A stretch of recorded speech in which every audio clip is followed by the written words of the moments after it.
Good morning प्यारे विद्यार्थियों। हमारा जो अध्याय चल रहा है 10th का, वो चल रहा है खनिज और ऊर्जा संसाधन। खनिज और ऊर्जा संसाधन है किसी देश के विकास में महत्वपूर्ण भूमिका निभाते हैं। खनिज है विभिन्न उद्योगों में, विभिन्न कामों में उपयोग ले जाते हैं। इसी प्रकार जो ऊर्जा संसाधन है वो भी क्या है कि देश के यातायात व्यवस्था में, देश के विकास में, देश के मशीनरी उद्योगों में प्रमुख रूप से इनका काम में उपयोग लिया जाता है। तो इसी प्रकार हम क्रम में अध्ययन करते हुए आगे के जो महत्वपूर्ण बिंदु है उनके बारे में चर्चा करेंगे। कोयले के क्षेत्र से संबंधित कोयले का जो क्षेत्र है वो भारत में विभिन्न क्षेत्रों में, विभिन्न घाटियों में विस्तृत है। और कोयला है वो प्रमुख रूप से अलग अलग चट्टानों में प्रमुख रूप से पाया जाता है। तो कोयला प्रमुख रूप से कौन कौन सी चट्टानों में और किस स्थान पर पाया जाता है और कौन कौन से इसके भंडार है, इसके बारे में चर्चा करेंगे। बात है सबसे पहले हमारे भारत में कोयले की चट्टानें। भारत में जो कोयले की चट्टानें हैं वो प्रमुख रूप से किन क्षेत्रों से संबंधित है, किन क्षेत्रों से जुड़ी हुई है, इसके बारे में अध्ययन करेंगे। उससे पहले जो आपको चैप्टर करवा दिए गए हैं और जो चैप्टर हमारा चल रहा है उसका लगातार अध्ययन करते रहें और साथ साथ में इसके नोट्स भी तैयार करें, क्योंकि अपने जो क्वेश्चन आते हैं एग्जाम में, SST में, वो क्वेश्चन क्या, कुछ क्वेश्चन बीच में से बनते हैं। तो इसके लिए आपको है पूरे पाठ को अच्छी तरह से समझना और पढ़ने की आवश्यकता है और स्टेप बाय स्टेप इसके नोट्स बनाने भी जरूरी है। तो जैसा आपको बताया जा रहा है उसी प्रकार क्या इसके हम नोट्स तैयार करते रहें और साथ में लगातार अध्ययन है वो सतत लगातार करते रहें। बात आती है गोंडवाना चट्टानों में। भारत में जो कोयला है वो प्रमुख रूप से जो गोंडवाना चट्टानें हैं वहाँ प्रमुख रूप से पाया जाता है। अब आती है गोंडवाना जो चट्टानें हैं ये प्रमुख रूप से किन क्षेत्रों से संबंधित है, कौन से राज्य से संबंधित है, इसके बारे में चर्चा करते हैं। तो गोंडवाना चट्टानें हैं वो प्रमुख रूप से कहाँ पाई जाती है, छोटा नागपुर का जो पठार है वहाँ प्रमुख रूप से गोंडवाना चट्टानें पाई जाती है। अब बताते हैं जो ये छोटा पठार है नागपुर का, ये प्रमुख रूप से किस क्षेत्र से संबंधित है, किस क्षेत्र से जुड़ा हुआ है। तो प्रमुख रूप से जो इसका विस्तार है वो है झारखंड, पश्चिम बंगाल, ओडिशा और छत्तीसगढ़ में। इस प्रकार जो गोंडवाना चट्टानें हैं वो प्रमुख रूप से क्या है कि इन राज्यों में विस्तृत है और यहाँ से क्या है कोयला अधिक मात्रा में प्राप्त होता है। बात आती है दूसरी चट्टान की, वो है टर्शियरी चट्टानों में। कौन सी चट्टानें? टर्शियरी चट्टानें हैं वो कोयले का प्रमुख क्षेत्र है। और ये जो चट्टानें हैं प्रमुख रूप से इसमें प्रमुख रूप से जो कोयला पाया जाता है वो पाया जाता है एंथ्रेसाइट श्रेणी का कोयला। कौन सा कोयला पाया जाता है टर्शियरी चट्टानों में? जो एंथ्रेसाइट श्रेणी का जो कोयला है वो प्रमुख रूप से टर्शियरी चट्टानों में पाया जाता है। बात आती है कि टर्शियरी चट्टानें हैं इसके अंतर्गत कौन से कोयले के क्षेत्र किस से संबंधित है। तो प्रमुख रूप से जो संबंधित है वो है कारगिल की टर्शियरी चट्टानों में। किसमें? कारगिल की टर्शियरी चट्टानों में प्रमुख रूप से क्या है टर्शियरी कोयला है वो प्रमुख रूप से पाया जाता है। बात आती है कि भारत में स्थित नदी घाटी क्षेत्र, भारत में जो स्थित नदी घाटी क्षेत्र है उनमें कोयला का विस्तार किन किन क्षेत्रों में प्रमुख रूप से बताया गया है, कौन कौन से राज्य इसमें शामिल किए गए हैं, इसके बारे में चर्चा करेंगे। कोयला है भारत में क्या है विशेष रूप से क्या है इसका उत्पादन किया जाता है और कोयले की किस्में भी क्या है अपने भारत में 4 प्रकार की पाई जाती है, जिसका विभाजन हमने कार्बन की मात्रा के आधार पर पढ़ा था। कुछ में कार्बन की मात्रा कम होती है और कुछ में कार्बन की मात्रा अधिक होती है। बात आती है, पहली बात है दामोदर नदी घाटी का कोयला क्षेत्र। पहला कोयला क्षेत्र कौन सा आता है? दामोदर घाटी नदी का जो क्षेत्र है वो प्रमुख से पहला क्षेत्र आता है। अब आती है कि इस क्षेत्र का जो विस्तार है दामोदर नदी घाटी से कोयला क्षेत्र का, ये विस्तार प्रमुख रूप से कौन कौन से राज्यों में है, कौन कौन से राज्य में ये जो दामोदर घाटी नदी क्षेत्र है ये फैला हुआ इसका विस्तार है। तो प्रमुख रूप से जो विस्तार है वो झारखंड और पश्चिम बंगाल में है। क्वेश्चन ये भी बन सकता है कि जो दामोदर नदी घाटी कोयला क्षेत्र है ये किन राज्यों से संबंधित है। तो ध्यान रखना प्रमुख रूप से इसका जो संबंध है वो झारखंड और पश्चिम बंगाल से है। अब बात करते हैं दूसरे क्षेत्र की। दूसरा जो क्षेत्र आता है अपना वो है सोन नदी घाटी कोयला क्षेत्र। कौन सा है? सोन नदी कोयला घाटी क्षेत्र। तो ये प्रमुख रूप से किन राज्यों से संबंधित है? तो ध्यान रखना प्रमुख रूप से मध्य प्रदेश और छत्तीसगढ़ जो राज्य हैं भारत के वो है सोन नदी घाटी क्षेत्र से संबंधित है। कौन से? सोन नदी घाटी क्षेत्र से। बात करते हैं हम तीसरे कोयला क्षेत्र की कि वो प्रमुख रूप से कौन सी घाटी क्षेत्र में पाया जाता है। तो महानदी जो घाटी क्षेत्र है वहाँ भी क्या है कोयले के उपयुक्त भंडार है, उचित भंडार है वो मिलते हैं। तो ये जो महानदी का जो क्षेत्र है घाटी कोयला क्षेत्र है ये प्रमुख रूप से किन राज्यों में इसका विस्तार है? तो प्रमुख रूप से जो इसका विस्तार है वो है छत्तीसगढ़ और ओडिशा राज्य में। कौन से राज्यों में? छत्तीसगढ़ और ओडिशा राज्य में जो महानदी घाटी क्षेत्र है कोयले का उसका विस्तार पर्याप्त रूप से देखने को मिलता है। बात आती है चौथे गोदावरी नदी घाटी कोयला क्षेत्र की कि जो गोदावरी नदी घाटी क्षेत्र है ये प्रमुख रूप से इसका विस्तार कौन से राज्यों में है, कौन से राज्यों में इसका विस्तार है, कौन सा जो क्षेत्र है इससे जुड़ा हुआ है, कौन से राज्य इसमें भारत के सम्मिलित है। तो प्रमुख रूप से जो गोदावरी नदी घाटी क्षेत्र है वो सिर्फ एक राज्य से प्रमुख संबंध रखता है, वो है आंध्र प्रदेश। इस प्रकार जो अपने कोयला घाटी क्षेत्र है इनको 4 भागों में बांटा गया। कौन कौन से भागे में? पहला भाग आया अपना दामोदर नदी का। कौन सा आया? दामोदर नदी का। दूसरा कौन सा आया? सोन नदी घाटी का। तीसरा कौन सा आया? महानदी घाटी का। और चौथा और अंतिम कौन सा आया? गोदावरी नदी का। इस प्रकार जो भारत में नदी घाटी क्षेत्र उनको 4 भागों में कोयले की दृष्टि से बांटा गया है और विभिन्न विभिन्न राज्यों में ये कोयला प्रमुख क्षेत्रों में पाया जाता है। बात आती है कि कोयले के जो भंडार है वो भारत के कौन कौन से राज्यों में अधिक देखने को मिलते हैं। कौन कौन सा जो कोयला है कौन कौन क्षेत्र में मिलता है, इसके आधार पर कोयले के जो भंडार है उसका विस्तार कुछ राज्यों में विशेष तौर पे किया गया जहाँ कोयले की अधिक मात्रा प्राप्त होती है। तो कोयले का जो भंडार है, भंडार का मतलब हो गया जहाँ अधिक मात्रा में इसका उत्पादन किया जाता हो। किसके द्वारा? खनन कार्य के द्वारा। तो प्रमुख रूप से जो कोयला पाया जाता है भारत के राज्यों में आसाम, मेघालय, अरुणाचल प्रदेश, हिमाचल प्रदेश, नागालैंड और राजस्थान। इनमें कोयले के भारत में प्रमुख राज्यों में भंडार प्रमुख रूप से उपस्थित हैं। अब बात करते हैं आगे कि राजस्थान है जो भारत का जो राज्य, जो अपना राज्य, इसमें प्रमुख रूप से कोयले का कौन सा प्रकार पाया जाता है। हमने कोयले को कार्बन की मात्रा के आधार कितने भागों में बांटा था? 4 भागों में बांटा था। तो उस मात्रा के आधार पे राजस्थान में जो कोयला उपस्थित है प्रमुख मात्रा में वो कौन सा कोयला है? तो राजस्थान जो प्रमुख रूप से कोयला पाया जाता है वो पाया जाता है लिग्नाइट प्रकार का। कौन से प्रकार का? लिग्नाइट प्रकार का। क्वेश्चन ये बनता है कि राजस्थान में प्रमुखतः कौन सा कोयला पाया जाता है? तो ध्यान रखना जो लिग्नाइट का कोयला है अपने कार्बन की मात्रा के आधार पे वो भारत में राजस्थान राज्य में प्रमुखतः पाया जाता है। बात आती है कि इस राजस्थान में जो प्रमुख लिग्नाइट कोयले के प्रकार है, क्षेत्र है, वो प्रमुख रूप से कौन कौन से है? कौन कौन राज्यों में लिग्नाइट का प्रमुख रूप से विस्तार है और वहाँ खनन कार्य अधिक किया जाता है? तो प्रमुख रूप से राजस्थान के जिले हैं बाड़मेर, बीकानेर और नागौर। ये लिग्नाइट कोयला है उसके प्रमुख भंडार, प्रमुख क्षेत्र माने जाते हैं।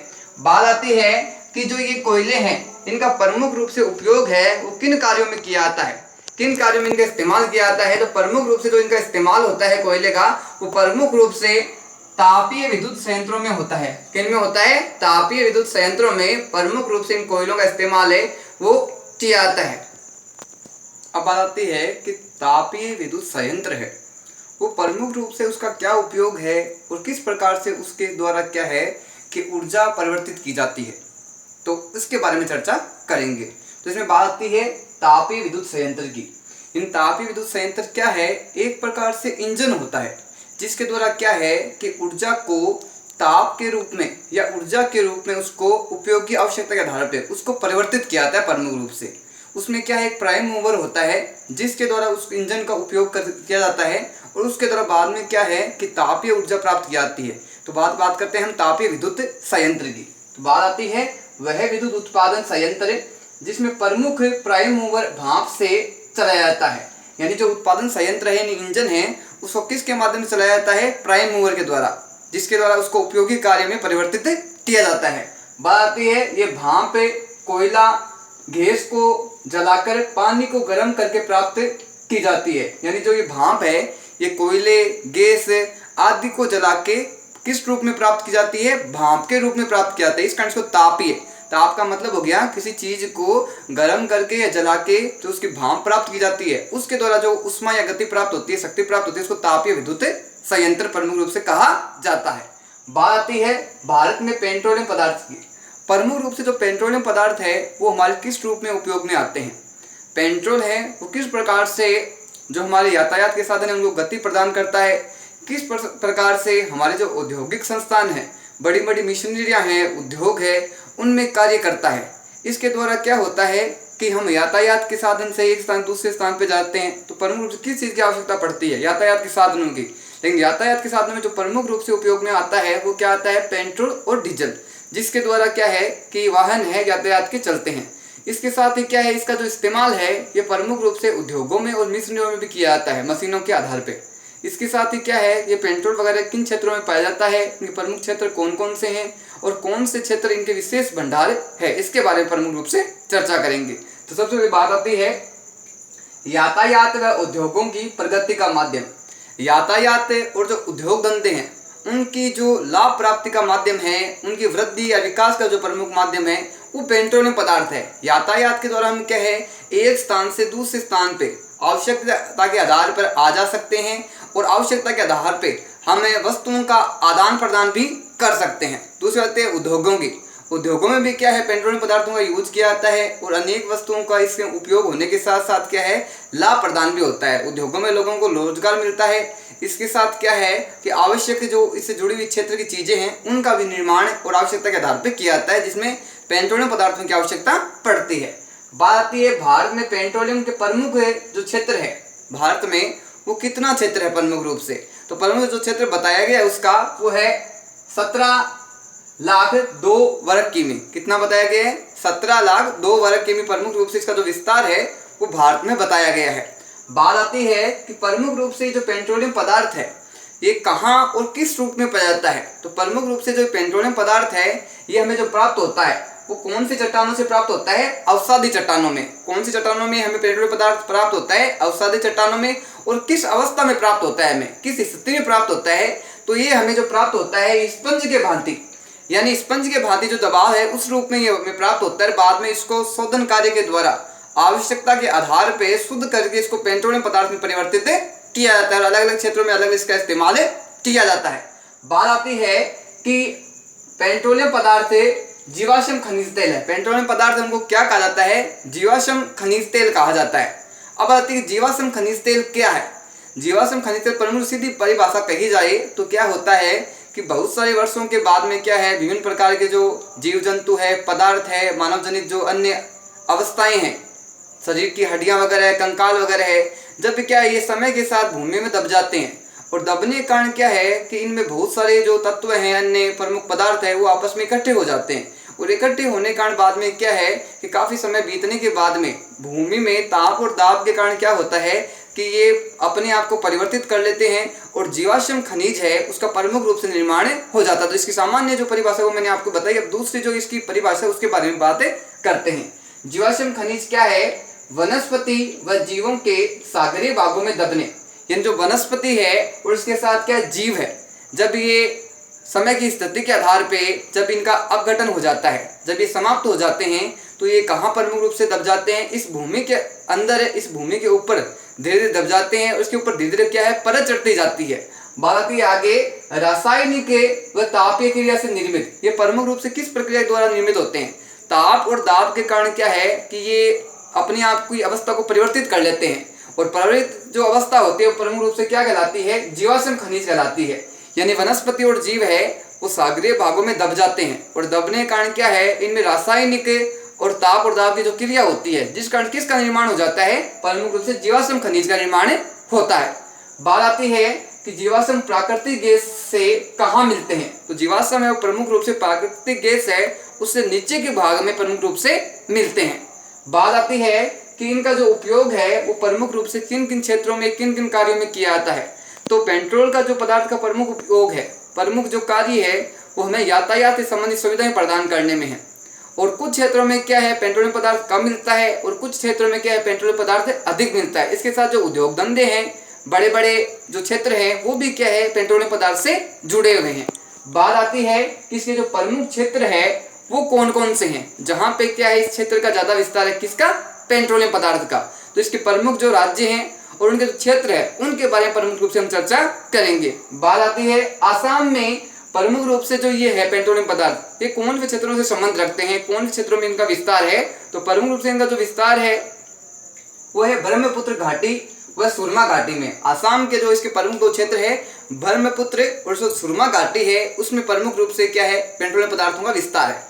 दूसरी बात है पश्चिम बंगाल में जो ये पेट्रोलियम पदार्थ का जो क्षेत्र है विस्तार है प्रमुख रूप से कहाँ है, लंगड़ा सुंदरवन है जो डेल्टा का क्षेत्र है वहाँ पश्चिम बंगाल में क्या है इसका क्षेत्र और विस्तार देखने को मिलता है।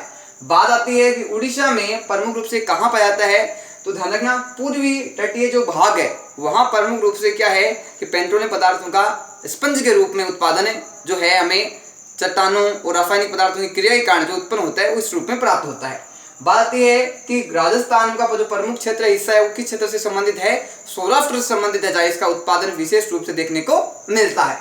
बात आती है गुजरात का प्रमुख क्षेत्र कौन कौन सा है पेट्रोलियम पदार्थ की दृष्टि से, तो ध्यान रखना उत्तरी व मध्य क्षेत्र है, वहां पेट्रोलियम के भंडार प्रमुख रूप से देखने को मिलते हैं। बात आती है गोदावरी व कावेरी डेल्टा है, वहां पे भी क्या पेट्रोलियम पदार्थ के अवसाद देखने को मिलते हैं। और बाद में बात आती है अरब सागर में के जो बॉम्बे हाई है, वहां पे भी क्या है कि इसके क्षेत्र मिलते हैं। इस प्रकार क्या विभिन्न क्षेत्रों में विभिन्न स्थानों पे इस पेट्रोलियम पदार्थ का विभिन्न रूप से विस्तार देखने को मिलता है और पेट्रोलियम की आवश्यकता की दृष्टि से भारत में इसका इस्तेमाल किया जाता है। जब अपनी आवश्यकता पूर्ण नहीं होती तो हम क्या करते हैं, दूसरे देशों से आवश्यकता के आधार पे हम इन पदार्थों का है वो आवश्यकता के आधार पे इनको मंगा लेते हैं और अपनी आवश्यकताओं को पूर्ण रूप से पूरा करते हैं। बात आती है देश के कुल उत्पादन का कितना प्रतिशत है वो इसमें होता है। प्रमुख रूप से देश का कितना प्रतिशत है वो कौन कौन क्षेत्रों में प्रमुख रूप से होता है। देश का जो 90% है पेट्रोलियम पदार्थ वो प्रमुख रूप से कुछ क्षेत्रों में होता है। वो प्रमुख क्षेत्र प्रमुख रूप से है महाराष्ट्र, आसाम, गुजरात और राजस्थान। ये 4 प्रमुख राज्य हैं जहां देश के कुल पेट्रोलियम पदार्थों का 90% उत्पादन है, ये सिर्फ इन 4 राज्यों से प्रमुख रूप से होता है। बात आती है कच्चे तेल की देश में बड़ी रिफाइनरी, यानी कच्चे तेल से संबंधित जो बड़ी बड़ी रिफाइनरियां हैं वो प्रमुख रूप से भारत में कितनी है। तो प्रमुख रूप से इनकी जो संख्या बताई गई है वो है 24 बड़ी रिफाइनरियां हैं वो कच्चे तेल की भारत में है। अभी कच्चे तेल की बड़ी रिफाइनरियां हैं प्रमुख किन क्षेत्रों से जुड़ी हुई है, किन क्षेत्रों में इसका विस्तार है, इसके बारे में बात करते हैं। बात यह है कि प्रमुख क्षेत्र है इसके कौन कौन से हैं। तो प्रमुख क्षेत्रों में जो बड़ी बड़ी रिफाइनरी स्थापित की गई है इनका जो कार्य किया गया उद्योगों के रूप में उनके बारे में बातें करेंगे। तो बात आती है जो गुवाहाटी है वहां प्रमुख क्षेत्र इसका कौन सा है, आसाम। बात आती है बरौनी किससे संबंधित है, बिहार से। बात आती है जो बड़ोदरा है वो कौन सा राज्य से संबंधित है, गुजरात से। बात आती है हल्दिया है किस राज्य से संबंधित है, पश्चिम बंगाल से। इस प्रकार जो पेट्रोलियम पदार्थ है वो विभिन्न राज्यों में विभिन्न क्षेत्रों में क्या है कि ये प्राप्त होते हैं और प्रमुख रूप से इनका निर्माण है वो किस कारण होता है कि बहुत सारे समय बीतने के साथ इनका निर्माण होता है। इसलिए आवश्यक ये है कि हमारे में जो पेट्रोलियम पदार्थ प्राप्त हो रहे हैं, हमें जो खनिज प्राप्त हो रहे हैं, हमें जो ऊर्जा प्राप्त हो रही है उसका क्या उचित उपयोग करना आवश्यक है। अगर हम आज इसका उचित उपयोग नहीं करेंगे तो भविष्य में हम देखेंगे कि जो पेट्रोलियम पदार्थ है, ये खनिज है, ये जो ऊर्जा है, संसाधन, ये धीरे धीरे इन क्षेत्रों में कमी आती जाएगी और हम देखें आगामी 150 सालों में कि धीरे धीरे इन क्षेत्रों में कमी अनुभव करेंगे। तो इसलिए आवश्यक है कि आज से हम इन पेट्रोलियम पदार्थों का, खनिजों का, ऊर्जा संसाधनों का उचित उपयोग करें तो भविष्य में जो आने वाली पीढ़ियां हैं उनको क्या ये पदार्थ है पर्याप्त रूप से मिलेंगे। लेकिन अगर जिस तरीके से उपयोग चल रहा है इनका, जिनसे हम जिस प्रकार से हम संसाधनों का दोहन कर रहे हैं, तो आगामी समय में कुछ ऐसे पदार्थ हैं जो देखने में बहुत कम मात्रा में मिलेंगे या हो सकता है पूर्णतः ये संसाधन है वो लुप्त भी हो सकते हैं।